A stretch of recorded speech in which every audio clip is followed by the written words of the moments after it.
내 생각보다 시간이 빨리 가네. 아직 2일이야. 이거 반절도 안 했는데. 큰일이다.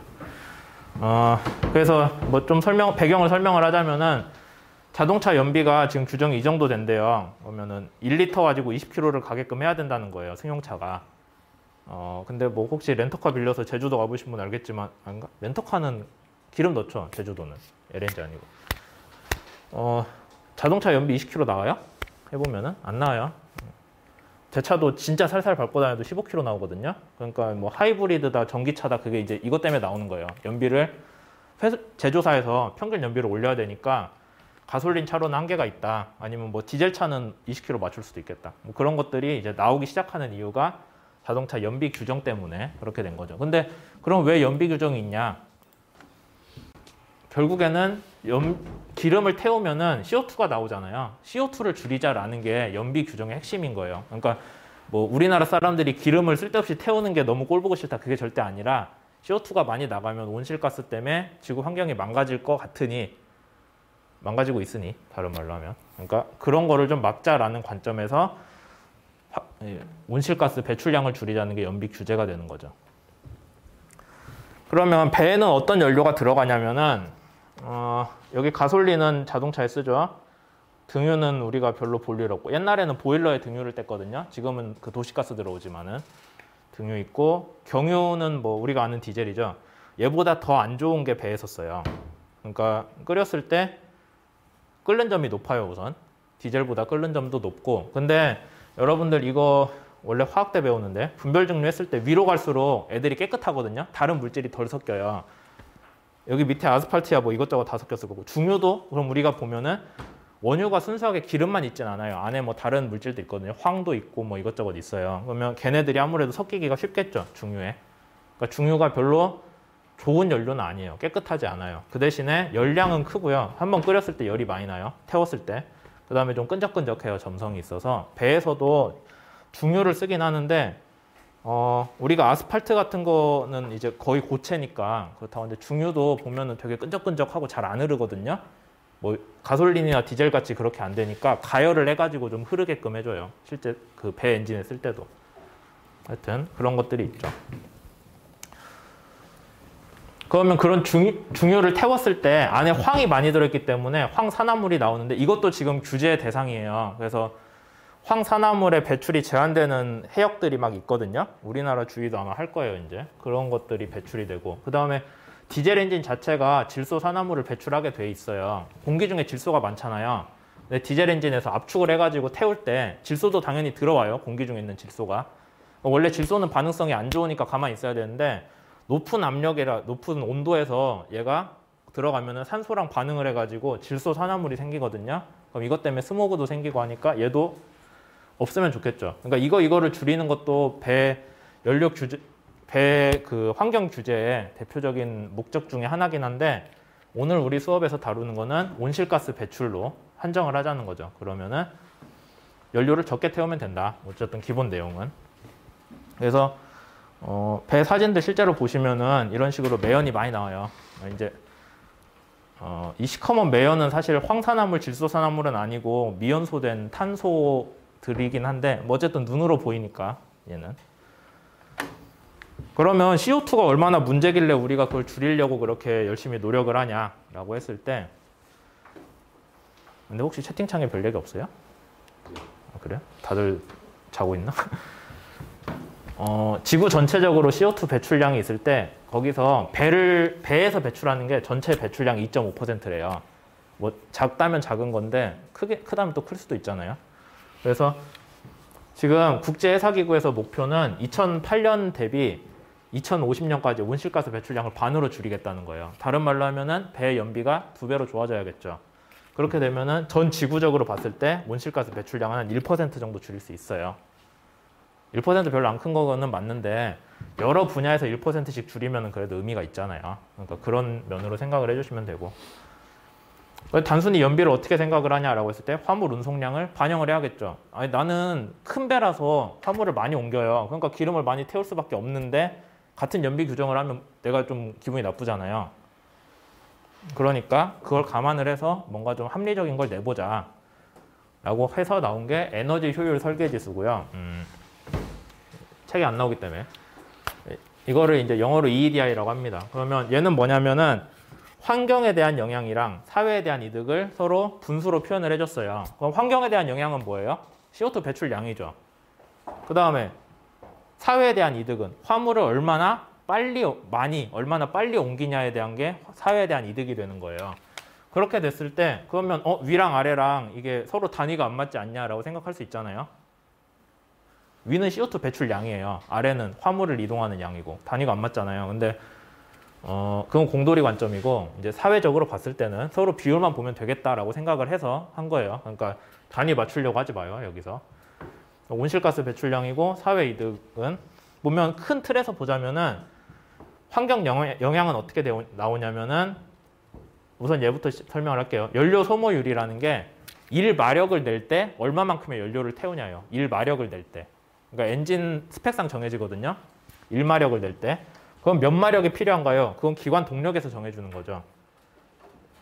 그러니까 얘 곱하기 연료 소모율, 마력당 연료 소모율 곱하기 기관 동력을 해주면 이 기관이 얼마만큼의 연료를 태우는지를 알 수 있어요. 그럼 연료가 탔을 때 CO2가 얼마나 나오는지는 연료마다 다르겠죠. 뭐 가솔린도 있을 거고 LNG도 있을 거고 서로 달라요. 그러니까 그 세 가지 항을 우리가 서로 곱해주면은 그게 CO2 배출량으로 이해를 할 수가 있겠다라고 생각을 할 수가 있겠죠. 그 다음에 사회에 대한 이득은 뭐 여러 가지가 있긴 한데 화물을 얼마나 옮기나 그 다음에 얼마나 빨리 옮기나 둘을 그냥 곱한 거예요. 그렇게 되는 게 EEDI의 기본식이 됩니다.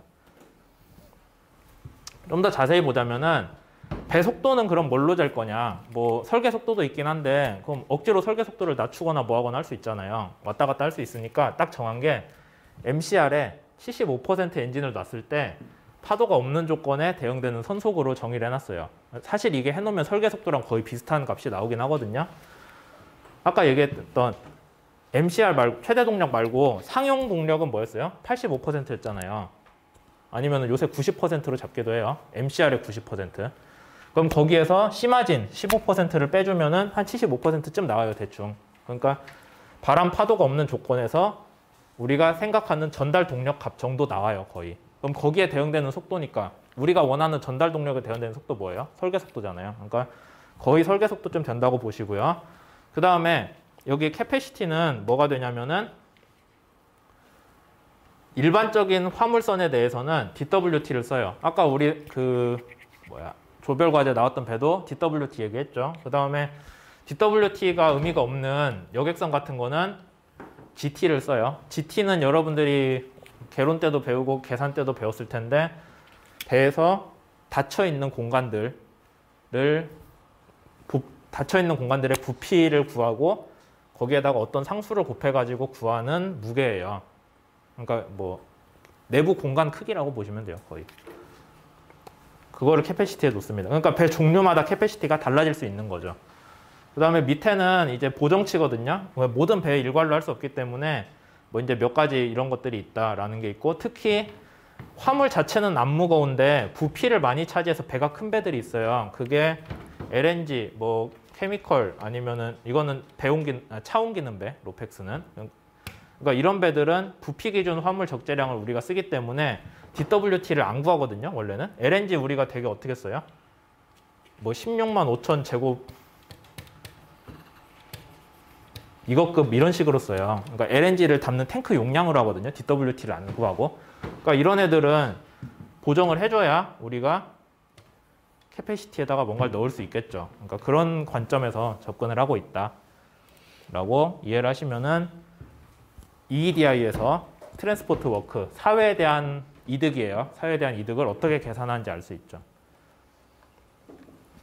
그 다음에 환경에 대한 영향은 어떻게 계산을 하냐. 우선 메인 엔진만 하나 설명을 하자면은 배 엔진이 프로펠러 돌리는 엔진도 있고요. 전기 만드는 데 드는 엔진도 따로 들어가요. 자동차는 하나 갖고 하는데 배에서는 항구에 정박해 있는 동안에 전기 만들겠다고 메인 엔진 돌릴 수 없잖아요. 프로펠러랑 연결되어 있는데 그럼 프로펠러가 도니까 배가 앞으로 가야 되잖아요. 그러니까 그런 관점에서 엔진을 여러 개를 쓰거든요. 그럼 주기관에서는 아까 우리가 75%라고 했죠. 75% MCR 기준으로 해주시고 단위는 킬로와트예요. 마력이 아니라. 그 다음에 주기관에 1kW를 내는데 기름을 얼마나 태워야 되는다. 엔진 설계할 때 나오죠. 걔가 있고. 그러니까 동력 곱하기 동력당 소모율 하면은 주기관이 75% MCR을 유지하기 위해서 연료를 얼마나 태워야 되는지가 나와요. 그 다음에 그 연료가 어떤 연료를 태울 때 CO2 배출량이 얼마가 된다라는 인덱스를 곱해주면은 나오는데 이게 제가 기억하기로는 시간당인가? 시간당 CO2 배출량인가? 그 값으로 계산이 돼요. 초가 아니라 시간당. 그 다음에 보조기관은 뭐 똑같이 계산을 하긴 하는데 보조기관은 선박 전기 생산을 위해서 하니까 중유를 잘 안 태우고 그 디젤이나 뭐 그런 걸로 태우기는 해요. 연료 종류가 달라지죠.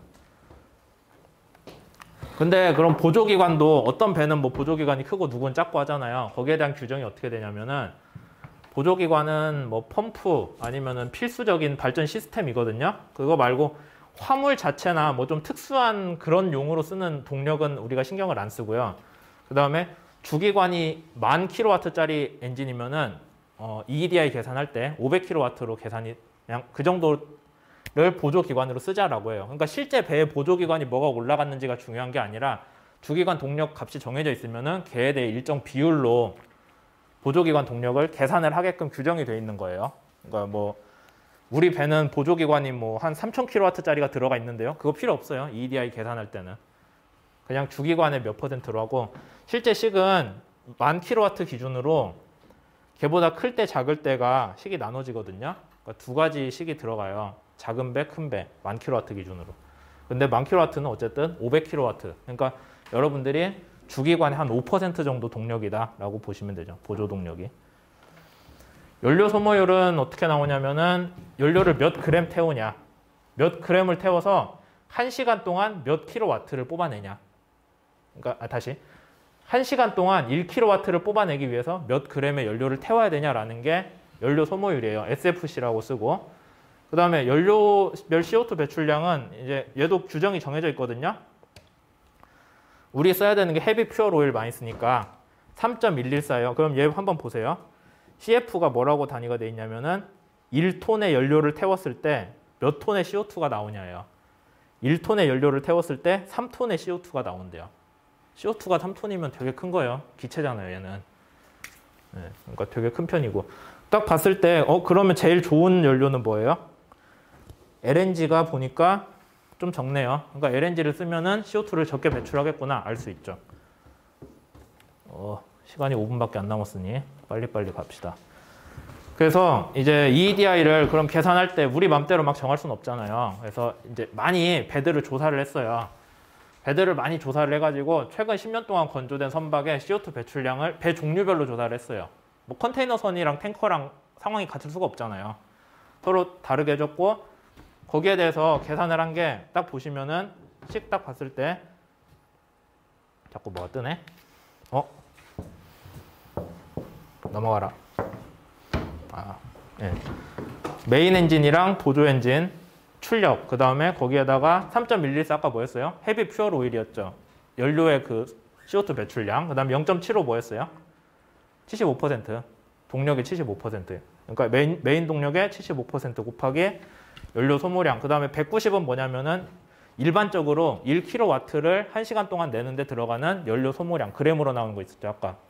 그램 퍼 킬로와트시 있었잖아요. 그게 이제 대충 이 정도 들어간다. 평균적으로. 라고 해서 이 식을 가지고 배들을 싹 조사를 10년 동안 했더니 드라이버크 같은 거는 대충 이런 곡선을 따라간다는 거예요.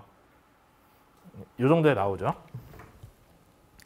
그러면 EEDI는 이제 어떻게 되냐면은 앞으로는 우리가 좀 EEDI가 배가 연료 소모량이 적어져야 돼요. EEDI 관점에서. 배의 연료 소모량이 적어진다고 하면은 EEDI 식을 여러분들이 놓고 봤을 때 EEDI 값이 커져야 되겠어요? 작아져야겠어요? CO2 배출량이 주는 게 목적이잖아요. 분자가 CO2 배출량이죠, 지금. 얘가 작아져야 돼요. 그럼 EEDI는 작을수록 좋은 배겠죠? 그래서 앞으로는 어떻게 되냐면은 EEDI 선을 그려놓고 얘보다 아래에 있는 배만 허가가 되는 거예요. 얘보다 위에 있는 배는 이제 못 쓰는 배예요. 그 다음에 이 선이 그럼 가만히 있냐? 앞으로 시간이 갈수록 이 선 자체가 아래로 내려올 거예요. 그러면은 더 배들이 EEDI가 감소를 해야겠죠? 아래로 더 내려가야 돼요, 배들도. 그 다음에 배마다 종류가 EEDI가 그럼 다르게 계산돼야 되지 않냐라고 해서 요런 식을 줬거든요. A 곱하기 B의 마이너스 C제곱.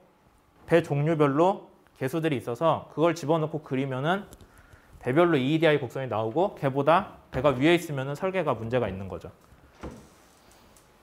갈수록 EEDI가 강조가 되고 있고 지금 계획은 이게 해마다 조금 더 강화되고 있거든요. 원래 목표는 뭐 2050년까지 반절로 줄이는 거, EEDI가 반으로 줄는 거였는데 지금 해보니까 좀 뭐가 잘 되고 있나 봐요. 그래가지고 조금 더 이르게 땡긴다는 얘기도 있고 뭐 그런 얘기 있습니다. 어쨌든 지금 2020년부터는 올해잖아요. 올해부터는 페이저 2라고 해가지고 페이저 2 대충 한 20% 정도 연비를 2018년보다 연비가 20% 정도 좋아지게 규정이 됐어요. 실제로 그걸 맞추고 있거든요. 어떻게든. 그러니까 이제 저기 배 설계하는 사람들만 죽어나는 거죠. 그렇게 되고 앞으로는 50%까지 낮추는 게 목표가 되고 있습니다. 그럼 EEDI는 어떻게 맞는지 안 맞는지를 보냐. 실제 배를 운항하면서 보지는 않고요. 그건 이미 늦었잖아요. 배를 만들었는데 EEDI 못 맞추면 어떨 거예요. 그럼 망하니까 배를 설계하는 중간에 저기 예인수조, 저항추진 수업에서 배울 거예요. 예인수조 같은 데다가 배 모형을 실험을 하고요. 그 모형 실험을 바탕으로 EEDI를 추정을 해요. 실제 배는 이 정도 되겠다. 그럼 걔가 믿을 수 있냐가 있잖아요. 그러니까 EEDI를 추정하는 모형 실험을 할 때 저기 성급이나 그런 데서 와가지고 입회를 해가지고요. 얘네들이 실험할 때 장난을 안 치는구나. 아니면은 실험하는 절차가 표준화가 잘 되어 있어서 믿을 수 있는 결과를 항상 내는구나 라는 거를 확인을 하고 거기에 대한 보고서를 같이 쓰게끔 되어 있어요. 뭐야, EEDI, 여기구나. 그래서 EEDI를 이제 향상을 시키려면, EEDI 향상은 EEDI가 커진다, 작아진다? 작아진다예요. EEDI를 줄이려면은 아래 거가 커지거나 위에 거가 작아지거나 둘 중에 하나겠죠. 그러면은 뭐 엔진 동력이 줄으면은 배가 이제 저항이 줄어드는 그런 좋은 설계긴 한데 뭐 그런 것도 있고 아니면 연료 소모율도 줄일 수 있고 그것도 아니면 연료 품질이 아까 중유에서 LNG로 가면 한 20% 좋아지죠. 그래서 LNG 엔진이 요새 많이 써요.